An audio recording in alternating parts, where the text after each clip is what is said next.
제가 함께 여러분들하고 나눌 말씀은 구약성경 레위기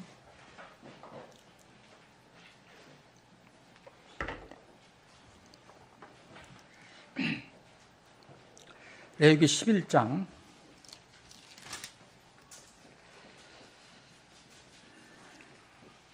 레위기 11장은 이제 이스라엘 그 출애굽한 백성들에게 너희들은 세상 사람들과 달리, 니들 주위에 있는 이교도들과 달리 그들과 이렇게 분명히 구분돼서 그들과 똑같이 살지 말고 그들과 분리가 돼서 이런 것을 먹어라. 그래서 하나님께서 이건 부정하다, 이건 정결하다, 이 어떤 걸 지정을 해주시고 정결한 것만 먹으라고 하는 그 음식법에 관련된 말씀입니다. 그 마지막 뒷부분 44절 보겠습니다. 이는 내가, 이제 43절부터 읽겠습니다. 너희는 기어다니는 어떤 기는 것으로 인하여 너희 자신을 가증하게 만들지 말며 또한 그것들로 너희가 더러워지거나 그것들로 너희가 너희 자신을 부정한 자로 만들지 말지니라. 이는 내가 주 너희 하나님이기 때문이라. 그러므로 내가 거룩하니 너희도 너희 자신을 성별하여 거룩할지니라. 너희는 땅에서 기어다니는 어떤 것으로 너희 자신을 더럽히지 말지니라. 이는 나는 너희 하나님이 되려고 너희를 이 땅에서 데리고 올라오는 주이기 때문이라. 내가 거룩하니 너희도 거룩할지니라. 자, 베드로전서 한번, 신약성경 베드로전서를 한번 보시면 베드로전서 1장, 여러분들이 대역 한영 대역 성경 가지고 계시면 442쪽이 되겠습니다. 자, 13절부터 읽겠습니다. 그러므로 너희 마음의 허리를 동이고 정신을 차려 예수 그리스도께서 나타나실 때에 너희에게 가져오실 그 은혜로 인하여 끝까지 소망하며 순종하는 자녀들로서 너희가 무지 속에서 쫓던 이전의 정욕들에 따라 너희 자신을 맞추지 말라.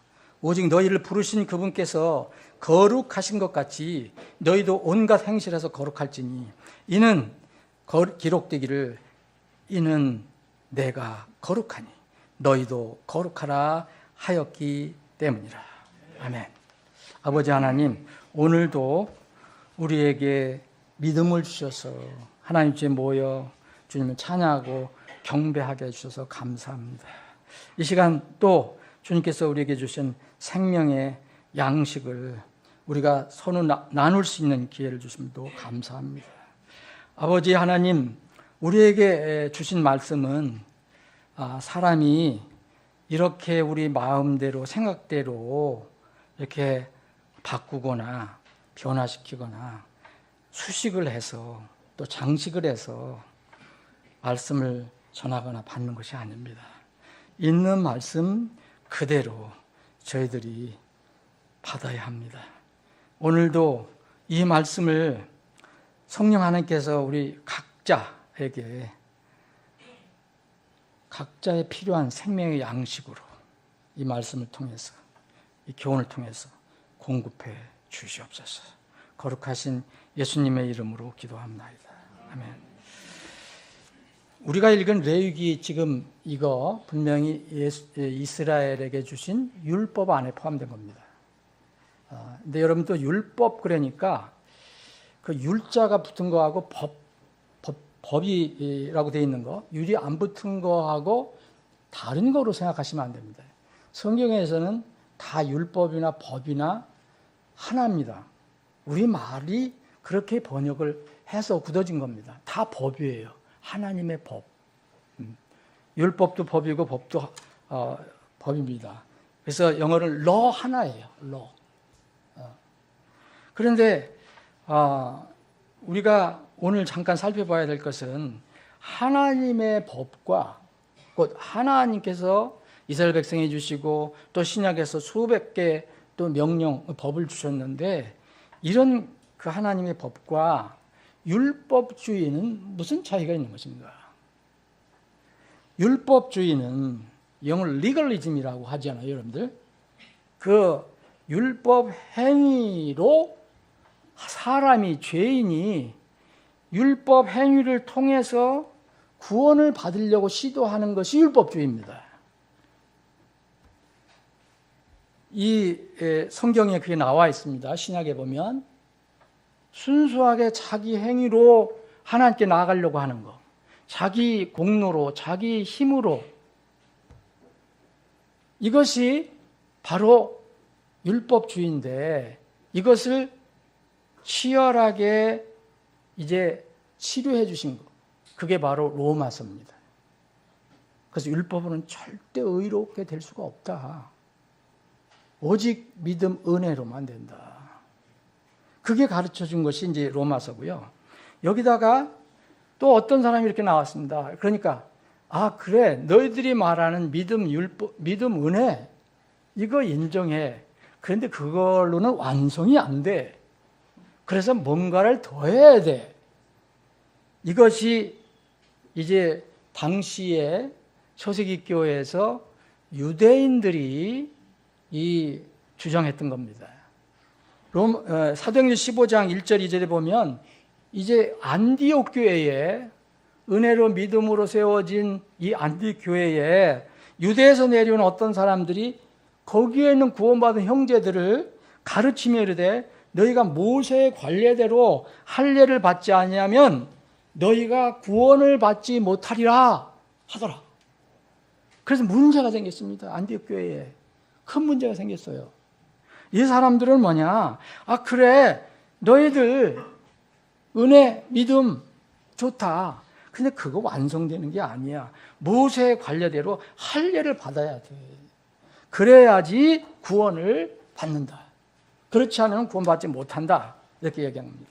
이것을 이제 율법주의라고 흔히 얘기하지만 이 주장을 치료한 책이 바로 갈라디아서입니다. 그래서 이건 다른 복음이다라고 말했습니다. 이거는 참 복음이 아닌 다른 복음이다. 이것까지 이제 포함한다면 로마서 율법주의를 이제 배격한 내용이 나오고 갈라디아서에서는 은혜도 인정하는 것 같지만 뭔가를 더해야 된다고 하는 것. 이걸 갈라디아주의라고 하는데 이 모든 것들을 이제 우리는 율법주의라고 말할 수가 있습니다. 우리는 여기 안디옥 교회에 어떤 유대에서 내려온 어떤 사람들이 율법주의자들이, 이 사람들은 율법주의자들이죠. 그 교회를 가르치려고 시도했잖아요. 그래서 문제가 돼서 사도들하고 치열하게 이제 갈등이 일어납니다. 경론이 일어나고. 그래서 결국은 그것 때문에 예루살렘의 최초의 교회 회의가 개최가 되죠. 결론이 뭡니까? 은혜로만 된다. 유대인들은 이제 율법이 있으니까 그들이 싫어하는 그런 것을 우리가 강요할 수는 없고, 그러나 모든 사람들은 은혜로, 믿음으로 구원받는다는 것을 결론을 냅니다. 우리는 이 성경을 믿는 사람들입니다. 그래서 성경 신자라고도 말합니다. 이 성경을 믿는 사람들이라면은 흔히 세상에서 도는, 아니면 신학계에서 말하는 이런 신앙의 용어를 잘 이해하고 그것에 따라 사용해야 합니다. 이 율법주의라는 말은 영혼 구원의 한정에서 사용해야 합니다. 이것을 넘어서 자기 생각과 다르다고 다른 사람을 율법주의자라고 매도하면 이건 하나님을 대적한 것과 같습니다. 본인이 몰라서 그렇죠. 무서운 일이거든요, 이게. 율법이 나쁜 게 아닙니다, 여러분. 율법을 통해서 우리가 하나님께 나가지 못한다는 게 문제지, 율법이 없으면 이 세상의 사람들이 죄인이라는 것을 느끼지 못해요. 로마서 3장이 그걸 가르치잖아요. 율법으로 죄를 안다. 율법이 없으면 어떻게 죄를 아냐? 내가 어떻게 죄인인 걸 아냐? 그래서 율법은 반드시 필요한 겁니다. 다만 우리가 율법을 지켜서 그 행위로 하나님의 자녀가 결코 될 수 없다는 겁니다. 이렇게 이제 은혜와 믿음으로 구원받은 사람들이 눈을 뜨고 나서 하나님의 법을 보니까 이게 하나님의 거룩한 법이니까 우리도 그 하나님의 우리가 하나님으로 믿는다면 아버지를 믿는다면 그렇게 주님을 따라가야 되겠다 하는 사람들이 우리입니다. 여기서 보면 내가 거룩하니 하나님 말씀하십니다. 난 거룩한 하나님이다. 그러니 너희도 거룩하라 그러잖아요. 하나님께서 건져주신 이스라엘 백성. 그 이스라엘 백성만 얘기합니까? 여기 신약에 와서는 이 베드로전서 똑같이 말합니다. 이 똑같은 그 말, 흔히 그 사람들은 싫어하는 그 율법을 똑같이 인용해서 얘기합니다. 신약 성경에서. 내가 거룩하니 너희도 거룩할지어다. 하나님께서 우리에게 말씀하십니다. 우리가 하나님처럼 완전하게 거룩해질 수 없습니다. 그건 불가능한 일입니다. 그러나 하나님께서 왜 그런 명령을 주셨습니까? 내 속성, 내가 거룩한 하나님, 나를 따라오는 사람들은 하나님의 속성을 따라서 온다는 거예요. 하나님이 거룩하시다면 우리도 그분을 따라갈 때 거룩한 삶을 추구해야 된다는 겁니다. 그걸 통해서 구원을 받을 수는 없어요. 절대 받을 수 없어요. 어떤 사람들이 또 그렇게 얘기합니다. 주님께서 다른 사람 판단하지 말라고 했잖냐. 그 말씀 맞습니다.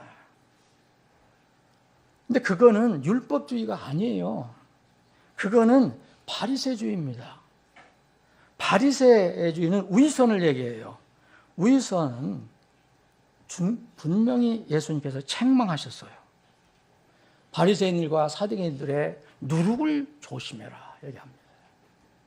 이 바리새인들은 예수님 눈에 구원받지 못한 사람이었습니다.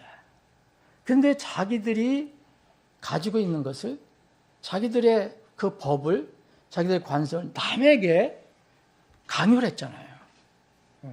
그래서 주님께서 그렇게 말씀하신 것입니다. 주님께서는 남의 속에, 남의 눈에 있는 티끌을 비판하기 전에 너희 눈에 있는 들보를 깨달아라 얘기하셨거든요. 예수님께서 마태복음 7장에서 이 말씀하실 때 절대 다른 사람을 돕고 다른 사람을 이렇게 그런 것을 알려주라 이렇게 하지 말아라고 하지 않으셨어요.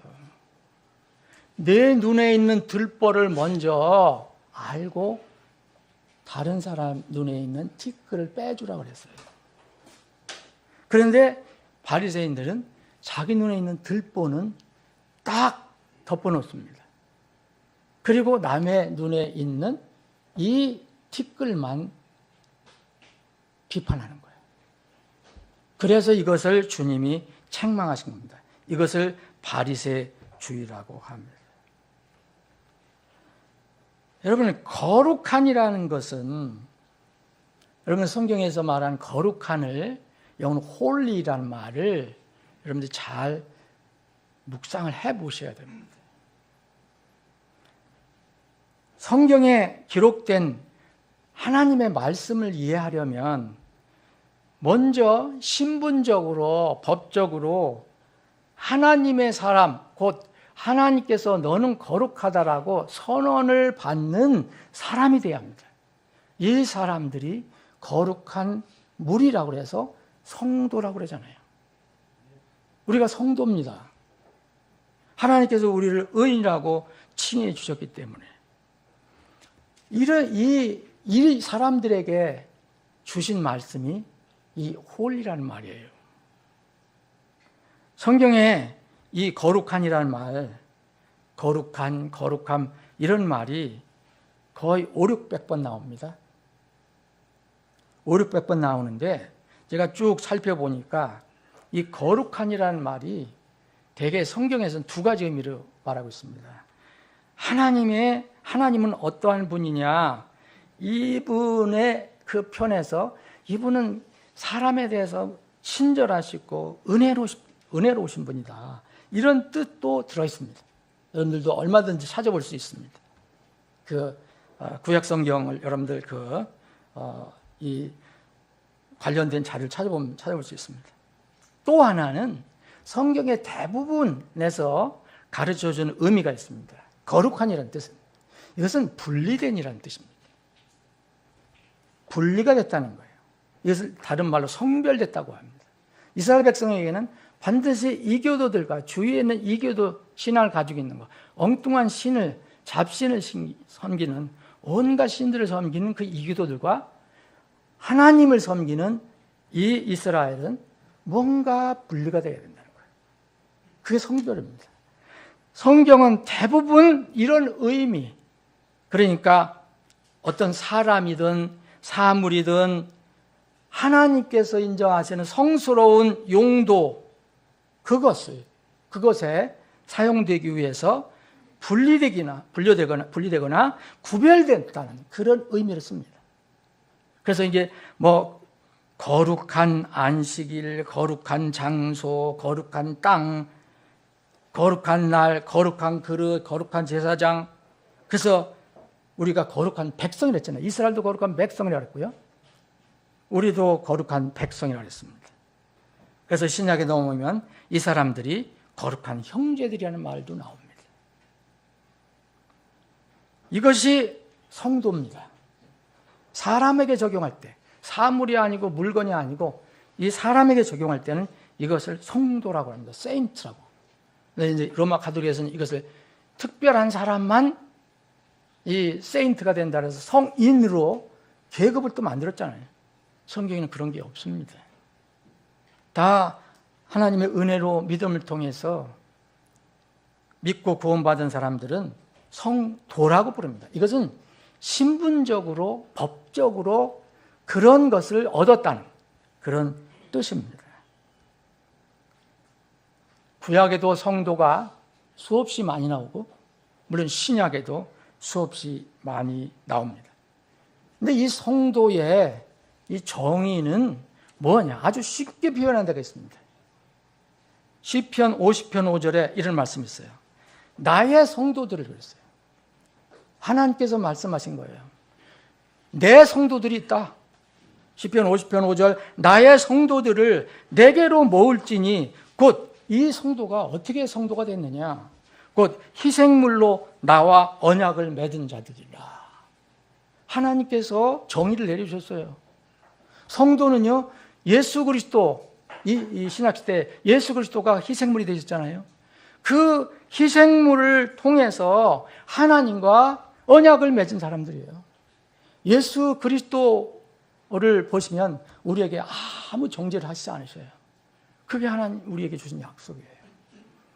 이 언약을 맺은 사람, 희생물을 통해서 하나님과 약속을 맺은 사람들이 바로 하나님의 성도예요. 이건 신분적으로, 법적으로 그렇게 됐다는 것입니다. 그러면 이런 믿음으로 어떻게 하나님의 성도가 되느냐? 여러분, 하나님의 법이 이루어지는 순서가 있어요. 외면으로 먼저 이루어진 게 아니에요.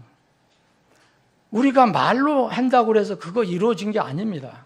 먼저 뭐가 이루어지느냐? 마음에서 이루어져야 돼요. 마음에서 이루어지는 법입니다. 그것이 나중에는 바깥으로 나가는 겁니다. 절대 아내가 없는데 바깥으로 나가는 게 아니에요. 로마서 10장 9절 10절에 내 마음속으로 믿으면 내가 구원을 받으려는 것이다. 마음속으로 믿는 것입니다. 이거를 마음속으로 믿는 걸 누가 정확히 알 수 있습니까? 그래서 하나님께서는 마음으로 믿어야 이르고 입으로 시인해서 사람들이 인정하는 구원을 드러낸다는 거죠.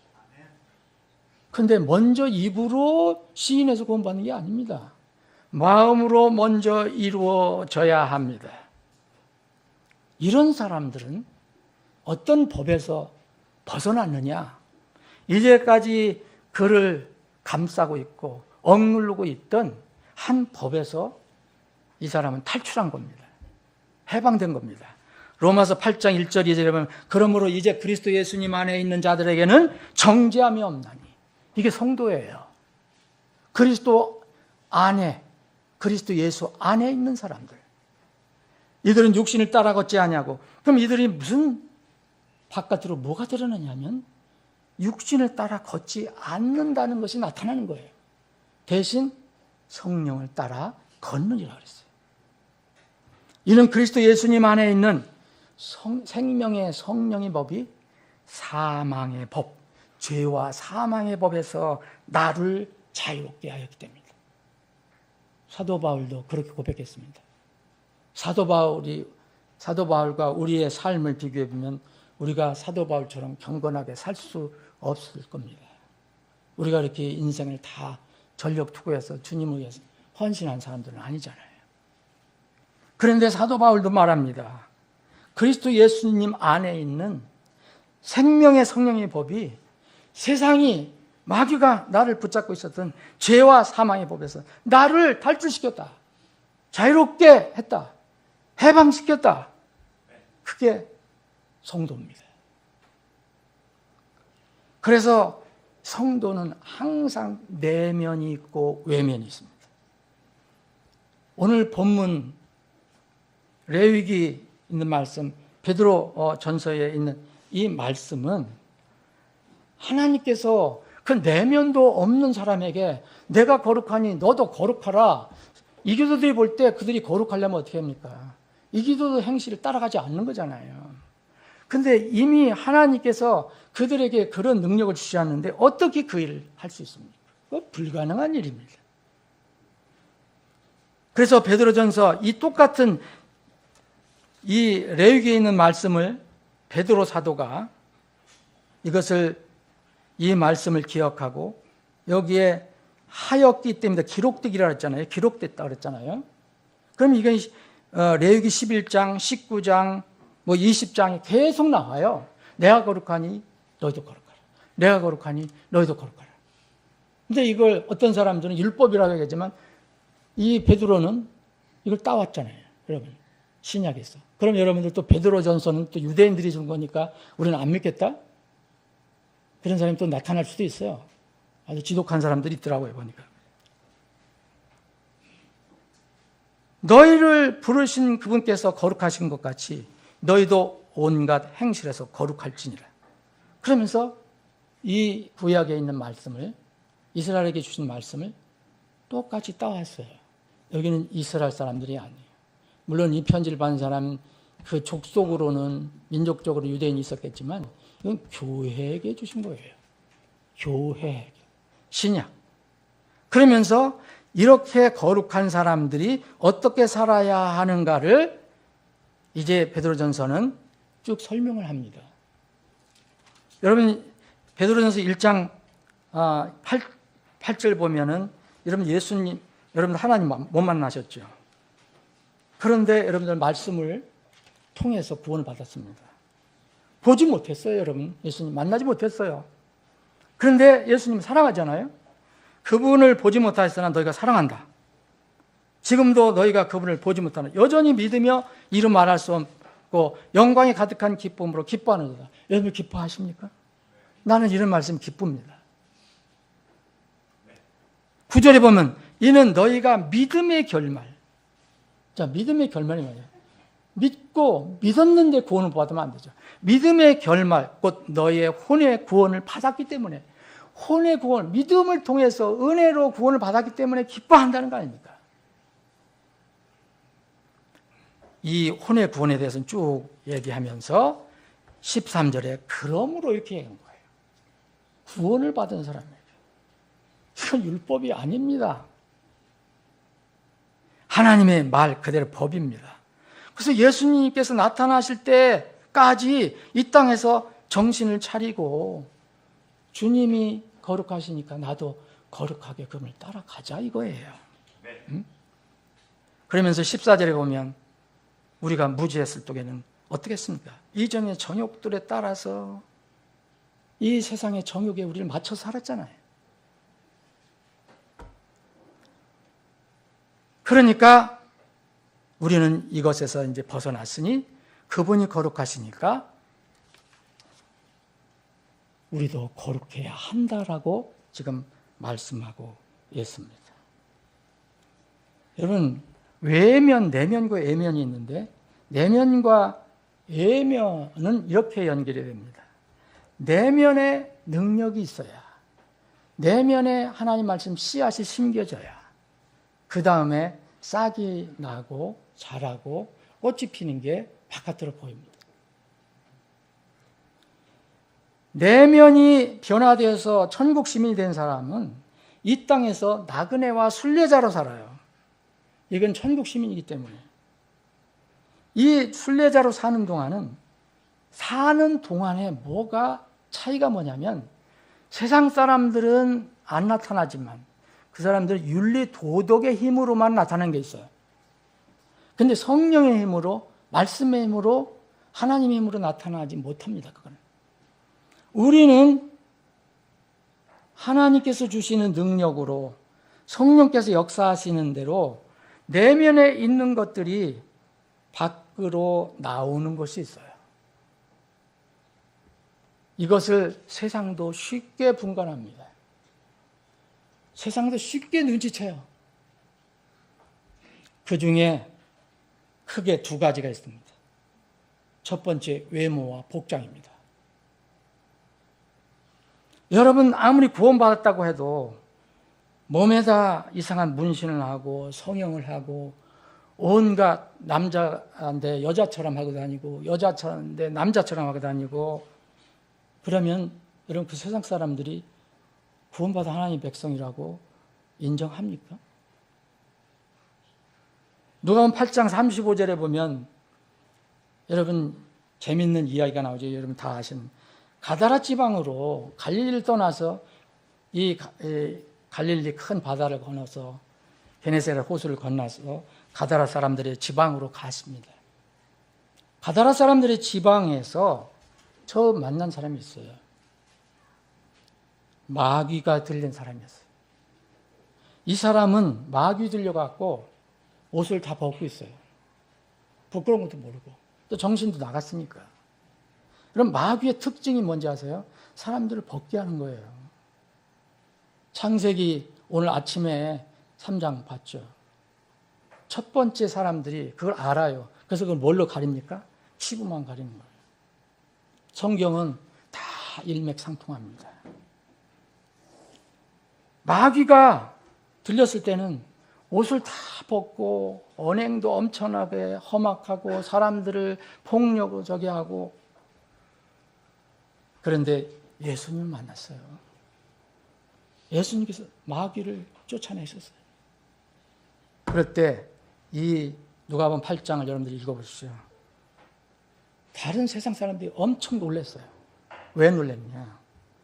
마귀가 떠난 사람이 제일 먼저 바뀐 모습이 옷을 입었어요. 자기 몸에다가 옷을 입었습니다.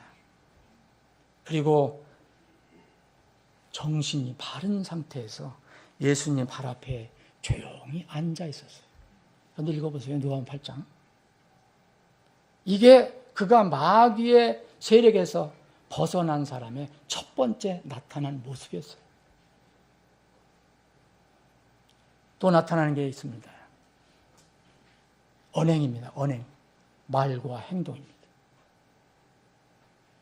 구원받은 사람은 분명히 언행의 차이가 있어요. 그래서 성경은 더러운 말은 입 밖에도 내지 말라고 말합니다. 세상에서 쓰던 말은 쓰지 말라고 얘기합니다. 이건 율법이 아니에요. 이건 생명에 관한 문제예요. 구원받은 성도들은 분명히 하나님의 은혜를 통해서 구원의 선물을 받은 사람이에요. 이게 언제 이루어졌습니까? 이스라엘 예를 들면 어떤 특정한 사건을 통해서 거룩한 백성이 됐어요. 어떤 특정한 사건인지 여러분 잘 아실 겁니다. 그것이 뭡니까? 유월절입니다. 어린 양을 죽이고 그 피를 자기들 문간에 다 바른 그 사건. 그래서 죽음의 사자가 들어가지 못하고 통과한 날. 이 유월절이 그들을 거룩한 백성으로 만든 겁니다. 그래서 그들은 죽지 않고 살아서 애굽을 탈출해서 광야로 들어간 겁니다. 여러분 창세기에 창세기 출애굽기 나오죠. 모세기, 레위기, 신명이 나오죠. 이거 다 율법이라고 흔히 말합니다. 그런데 여러분 창세기에는 절대 홀이라는 말이 나오지 않습니다. 여러분들이 홀이라는 말을 찾아보시면 저한테 가지고 오십시오. 거기에 사람에 대해서 그렇다는 겁니다. 딱 한 번 하나님께서 말씀하신 게 있어요. 하나님께서 다 지으시고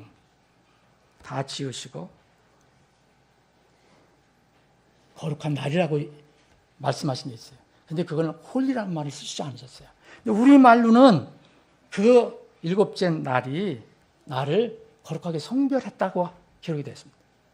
단어입니다. 그러나 홀이라는 말은 창세기에 나오지 않습니다. 이것은 누구에게 해당되느냐 하면 출애굽한 백성들에게만 해당되는 겁니다. 창세기에도 구원받은 사람 많습니다. 그런데 왜 창세기에는 홀이라는 말을 안 썼을까요? 6월절을 사건이 일어난 출애굽부터 이 말씀이 나옵니다.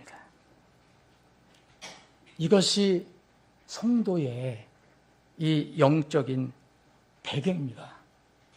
이 대상이 누굽니까? 이렇게 내가 거룩하니 너희도 거룩하라는 대상이 누구예요? 어린 양의 피를 통해서 유월절을 통과해서 법적 신분이 된 사람들에게 주신 겁니다. 거룩한 사람들에게 주신 거예요. 그러므로 거듭나지 않는 사람에게는 이 명령이 의미가 없어요. 이 사람에게는 뭐가 필요합니까? 하나님을 믿어라요. 어린 양의 피를 발라라요. 이 명령이 먼저 필요한 겁니다. 너 거룩해져라 한마디 해봐도 아무 의미가 없어요. 여러분, 구원받은 하나님의 자녀들에게는 그래서 이 모든 하나님의 법이 신약에 와서는 왕가의 법이 되는 거예요. 왜 왕가의 법이 됐습니까? 여러분들 왕가의 족속 아닙니까? 네. 왕가의 제사장들이라 했잖아요. 제사장도 아니라 했잖아요. 하나님의 그 가족에 그 왕가의 법을 우리는 지키라고 말합니다. 너희들에게 이제 왕가의 법이 됐다. 그리고 자유의 법이 됐다. 그랬어요. 자유인이 됐잖아요. 근데 자유인으로서 지켜야 할 법이 있어요. 이것이 야고보서 2장 8절 12절에 있는 왕가의 법, 자유의 법입니다. 여러분, 율법은, 하나님의 법은 완성되는 것이지 폐기가 되는 게 아닙니다, 여러분. 마태복음 5장 18절에 진실로 내가 너에게 이르노니 하늘과 땅이 없어지기 전에는 율법이 1.1도 결코 없어지지 아니하고 다 성취되리라. 여러분, 하나님의 기준이, 하나님의 거룩함의 기준이 낮아지거나 폐기되면 이 세상은 온통 혼란의 도가니가 될 것입니다. 무법지대가 될 것입니다.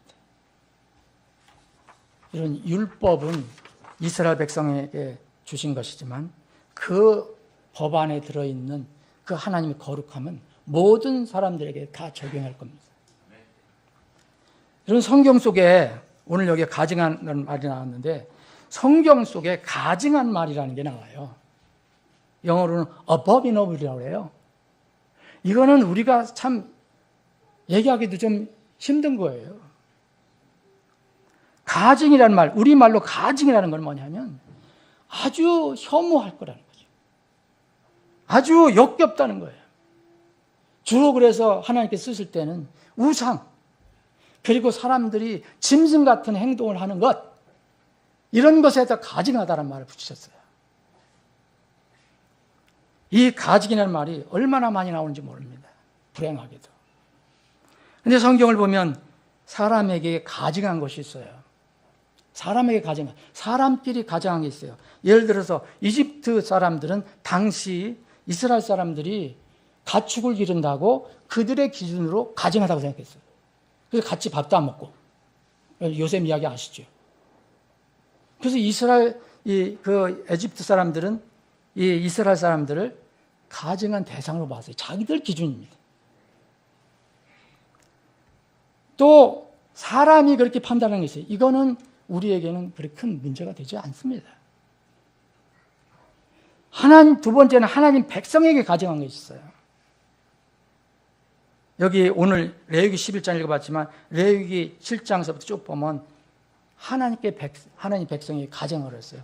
여기 같은 오늘 레위기 11장에서도 보면 이 음식법이잖아요. 1차 이스라엘에게 준 것입니다, 이게. 근데 이스라엘 사람들에게 이 말씀을 주시면서 하나님께서 무슨 말씀하셨느냐면 이렇게 자 4절에 너희에게 부정하다 그랬잖아요. 너희에게 부정하다. 이건 너희에게 부정하다. 너희에게 가정하다. 10절 뒤에 보면 진노리와 비늘이 없는 모든 것들 그것들은 너희에게 가정한 것이다. 너희에게 부정한 것이고 너희에게 가정한 것이다. 이 이스라엘 백성, 이스라엘 백성에게 하나님 백성에게 가정한 것이 있습니다. 이거 이스라엘 백성은 정말 주의했어야 돼요. 음식법은 지금 디모데전서 4장에 보면 예수님으로 인해서 이제 우리에게는 폐기된 법입니다. 우리는 말씀과 기도로 모든 것이 다 거룩하다라는 것을 알고 감사함으로 먹습니다. 근데 그들에게는 영적인 교훈을 주시기 위해서 분리를 알려주시기 위해서 그 음식법을 주신 거거든요. 그런데 문제는 이겁니다. 사람들에게도 가증하지만 하나님께서 내게 가증하다라고 하신 말씀이 있어요. 근데 나는 하나님께서 가증하다고 한 말씀을 왜 사람들이 용감하게 그걸 무시하는지, 그거를 성경에 자기들의 논리로, 그래서 무서운 생각이 듭니다. 저는 하나님께 가증한 것이 있어요. 여러분 레위기 18장에 보면 동성애, 이거 가증한 풍속, 이건 하나님께 가증하다 그랬습니다. 사람께도 가증한 겁니다. 레위기 20장에 보면, 그리고 열왕기상 14장에 보면 남색하는 사람이 있어요. 이게 동성애예요. 이거 하나님께 가증하다 그랬습니다. 우상숭배 하나님께 가증한 거예요. 사람에게 가증한 것뿐만 아니라 하나님께 가증하다. 여러분 신명기 22장을 한번 보시겠습니다.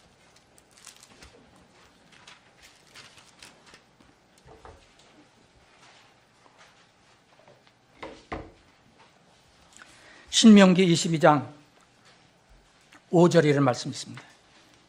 여자는 남자에게 속한 것을 입지 말고 남자는 여자의 의복을 입지 말지니 이는 그렇게 행하는 모든 자는 사람께 가증한 자니라가 아닙니다.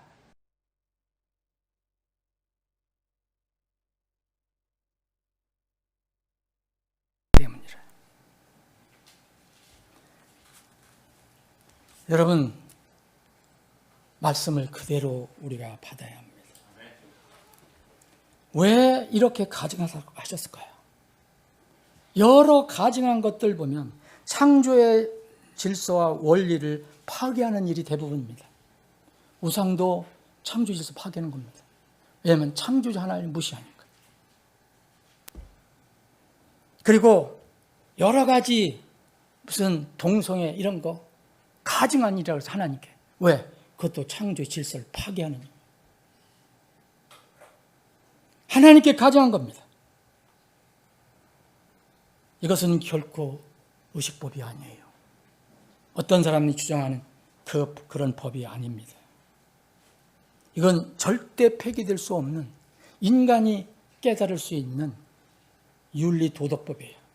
그러면 십계명이 구약에 기록이 됐다고 신약만 강조하는 사람 십계명 폐지됐다고 생각하면 어떤 문제가 생기겠습니까? 이 말씀을 신명기 22장 5절 말씀이 신약에 없다고 또 주장하는 사람들이 있습니다. 구약에 있어도 그것은 하나님의 말씀입니다. 신약에 비슷한 말씀이 있습니다. 신약에 없는 거 아닙니다. 디모데전서 2장 9절에 보면 이런 말씀이 있습니다. 또한 이와 같은 식으로 여자들도 자신들을 단정한 옷으로 꾸미되 수줍음과 맑은 정신으로 하고 따은 머리나 금이나 진주나 값비싼 차림새로 하지 말며 오직 경건을 고백하는 여자들에게 어울리는 선한 행위들로 하기를 원하노라. 여기도 창조 질서가 나옵니다. 여자는 온전히 복종하며 잠잠히 배우라. 오직 나는 여자가 가르치거나 남자 위에 권위를 행사하는 것을 용납하지 않노니 다만 잠잠할지어다. 이거는 이 시대 같으면 엄청난 수구적이고 극보수적인 주장이라고 얘기합니다. 이런 걸 보고. 근데 이거는 창조의 질서입니다. 하나님을 이길 사람 있습니까? 창조의 질서를 얘기하는 겁니다. 이런 누가 여기에 보면 어떤 설교자는 이렇게 얘기합니다. 여기 단정한 옷이라고 해서 단정한라는 말을 자기가 정의를 내립니다. 자기가 정의 내리면 안 됩니다. 하나님 말씀에 따라서 내려야 합니다. 여자가 단정한 옷이라는 것은 1차 하나님께서 허락하신 여자에게 합당한 옷입니다. 남자에게 속한 옷을 입어서는 안 됩니다. 이것이 단정한의 1차 내용입니다. 여러분들이 단정한이라는 건 신약 그리스 말에 여러분들 원어를 찾아보십시오. 이것은 길고 헐거운 옷을 가리킵니다. 남자가 입는 옷이 아닙니다. 드레스라든지 롭이라든지 이런 형태의 옷을 말하는 겁니다. 누가 단정의 기준을 정합니까? 어떤 설교자도 자기 마음대로 기준을 정해서는 안 됩니다. 어떤 설교자는 이렇게 이야기합니다. 단정하다는 것은 남자에게 속한 옷을 혹시 입더라도 그냥 깨끗하면 된다. 요란하지 않으면 단정하면 된다. 그럼 여러분, 단정이라는 게 어떤 기준에서 정의를 내려야 합니까? 이거는 누구든지 내릴 수가 있어요. 수준 차이입니다, 다. 어떤 사람, 지독하게 문란하게 살았던 사람은 조금 나아진 게 단정해 보일 수 있어요. 그 사역자는 자기 부인이 그 옷을 입기 싫어한다는 얘기를 제가 들었습니다. 어떤 사역자가. 전임 사역자가. 그러니까 교인들도 이제 그런 옷을 입기 싫어한다 그러니까 현대 옷을 좋아한다. 왜 스마트하고 날씬하고 멋있는 현대적인 옷을 입어야지 왜 구시대적인 그렇게 그냥 그런 옷을 입으라고 하냐. 그게 무슨 모양을 위해서 그런 게 아닙니다. 사람이 이것을 마음대로 정해서 왜곡하는 일은 무서운 일입니다. 하나님의 말씀에 순종하고 안 하고는 각자에게 주어진 책임입니다. 그걸 어떻게 강제화할 수 있습니까? 그 설교자가 주장하는 근거를 제가 한번 들어봤는데 참 머리가 좋습니다. 그런 분들이 되게. 자, 22장 5절을 극구 부인하면서 자, 여기에 보면은 예를 들어서 11절, 신명기 22장 11절, 12절 있잖아요. 여기에 마침 옷과 관련되게 나옵니다. 여러분, 이건 왜 주셨는지 아실 거예요. 우리 근본역 성경에는 성별의 법이라고 앞에 타이틀 적어놨습니다. 너는 소와 나귀를 함께 써서 밭을 갈지 마라. 포도원에 여러 가지 씨를 함께 뿌리지 마라. 그러면서 11절에 너는 양털과 아마로 섞어 싼 것 같이 여러 가지로 섞어서 짠 옷을 입지 말지니라. 너는 내 몸을 덮는 데 쓰는 내 의복에 내 귀에 술을 만들지라. 그래, 이스라엘 지금 그 정통 유대인들은 지금도 그 술을 이렇게 다른 옷을 가운데 입고 그러잖아요. 이 두 가지 11절, 12절에 있는 여기 옷과 관련된 거니까 지금 여기 11절에 이건 소위 얘기하면 혼방이잖아요. 혼방. 혼방 안 입고 어떻게 이 세상을 살 수 있냐. 그리고 여기 어떻게 의복에 귀에다가 술을 달고 다닐 수 있냐. 요새 그렇게 사는 사람이 있냐. 그러니까 22장 5절도 우리에게 해당이 없다 하고 얘기합니다. 그럴듯한 논리죠. 여러분, 11절, 12절에 하나님께 가증하다는 말이 있습니까? 하나님께 가증하다는 말이 있습니까? 여러분께서 성경을 하나님께 가증하다, 내게 가증하다는 걸 찾아보십시오. 무서운 일들입니다. 그런데 왜 이거는 그렇게 해석을 합니까? 5절은 무시해도 된다는 거예요. 여러분, 가증한 일이 앞으로 그런 분들은 또 마지막 때에 대해서 엄청나게 얘기합니다. 마지막 때 이 적그리스도가 마귀의 영향을 받아서 이 가증한 일을 한다. 마지막 때에 나타나는 게 뭐라 했습니까? 가증한 일들이 나타난다 그랬어요. 하나님께서 그렇게 말씀하셨어요. 예? 그 황폐케 하는 가증한 것들이 성전에 서는 것을 보거든. 이런 거는 가증한 것이라고 엄청나게 얘기하면서 똑같이 하나님께서 말씀하신 가증한 거는 어떤 건 자기의 편리에 따라서 없애버립니다. 예언자 다니엘을 통해서 말씀하신 가증한 것이 거룩한 것에 선 것을 보거든. 다니엘에게 주신 말씀이 삼복음서에 그대로 또 인용이 됐습니다. 주님께서 인용하셨어요. 하나님께서 언제 내가 나에게 가증하다고 한 것을 취소하신 적이 있습니까? 저는 이렇게 가르치고 그것을 지지하는 사람들의 그 용감성을 존경합니다. 무서운 겁니다. 지금 이 세상에서 하나님께 가증한 것을 즐긴, 구원을 받았더라도 즐긴 사람은 이 세상에서 주님께서 다루지 않아도 주님 앞에서는 다루실 겁니다. 하나님 말씀을 무시하고 내 편리에 따라서 가증의 기준을 세우고 순종하는 교회와 사역자를 비난하는 것은 최고의 위선입니다. 저는 그 어떤 성경을 기가 막히게 안다는 자매가 어떤 그룹에서 나온 자매라는데 그런 얘기를 하고 갔다는 것에 대해서 정말 슬펐습니다. 이것은 하나님을 대항하는 무서운 만용이 아닙니까? 말씀 정리하겠습니다.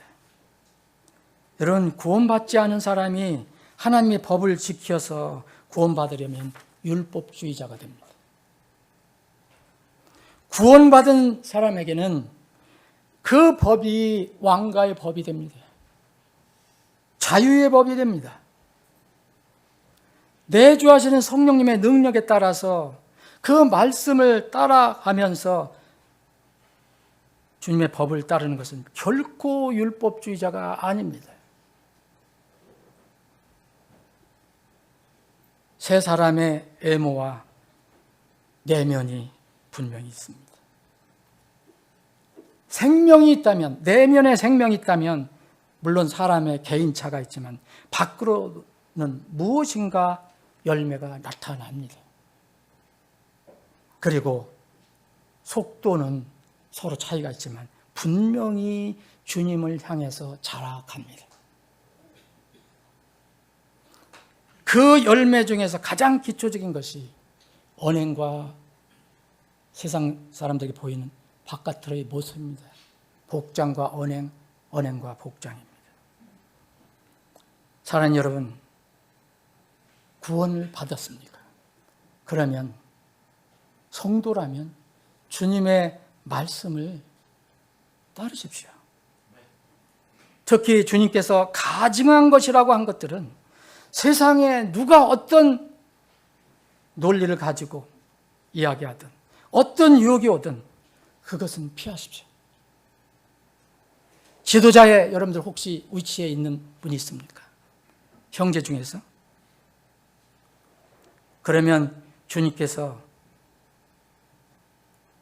나에게 주신 이 구원의 선물과 그리고 나에게 일할 수 있는 이 능력을 주신 것, 이것에 감사하면서 주님께 신실하시고 다른 이에게 본을 보이십시오. 그러나 구원받지 못했다면 여러분들 중에 또 이 말씀 듣는 중에 누구든지 구원받지 못했다면 외면을 생각하기 전에 내면의 문제를 생각하십시오. 내면 문제도 해결되지 않았는데 외면 문제를 생각하는 것은 이것은 율법주의입니다. 저도 가끔가다 율법주의자로 비난받을 때가 있습니다. 간접적으로 들려옵니다. 그럴 때 제가 묵상합니다. 내가 어떻게 사역을 할 건가? 저는 사람의 인기는 관심 없습니다. 그럴수록 저는 나를 구원해 준 주님이 저희 눈에 더 크게 들어옵니다. 그럴수록 제 마음은 굳어지고 단단해집니다. 밥을 못 먹어도 세상에서는 욕을 먹어도 진리를 왜곡하거나 하거나 타협하지 않겠다는 각오를 합니다. 우리는 하나님의 생명의 말씀을 떠나서는 살 수 없기 때문입니다. 여러분들도 이러한 결단과 각오가 있기를 주님의 이름으로 축원합니다. 기도합니다. 아버지 하나님,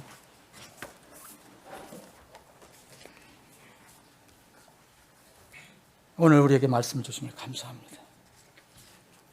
우리는 연약하고 부족합니다. 우리가 하나님 말씀을 다 할 수 없습니다. 그러나 구원받은 하나님의 백성으로서 어떻게 이 세상을 살아가야 하는가, 주님께서 주신 말씀은 우리가 읽고 들을 수 있습니다. 그 말씀을 따라 저희들이 살아갈 수 있도록 저희들에게 힘과 능력과 지혜와 그리고 더 큰 믿음을 주시옵소서. 거룩하신 예수님의 이름으로 기도합니다.